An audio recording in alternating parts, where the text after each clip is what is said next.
থেকে ভক্তি দিয়ে আর মন পরিষ্কার করে ডাকে না, তারা ঠিক ফল পায়।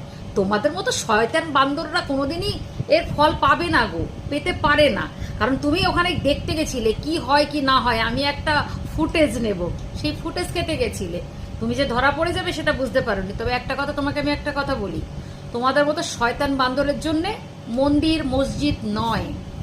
কারণ এই যে মন্দির, কৃষ্ণকালী মায়ের মন্দিরে আমি এমন এমন আমার ভক্ত যারা মানে আমার এখানে যারা এসে লেখে, অনেক মুসলিমরাও রয়েছে, তারাও উপকৃত হয়েছে কৃষ্ণকালী মায়ের নাম নিয়ে। বুঝতে পারছো তো?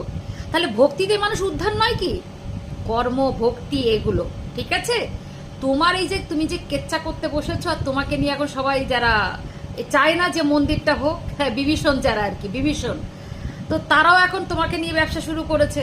তো তোমাকে আমার শুধু একটাই কথা বলার, যে দলে তুমি নাম লিখিয়েছো সে দল কিন্তু ভীষণ খারাপ, ভীষণ খারাপ। যদি বাঁচতে চাও এখনো রাম নাম নাও, তাহলে উদ্ধার হবে। কৃষ্ণের নাম নাও, মা কালী স্মরণে আসো, তাহলেই তোমার ভালো হবে, উদ্ধার হবে। এইভাবে লোকের পেছনে চিমটি কেটো না, ঠিক আছে?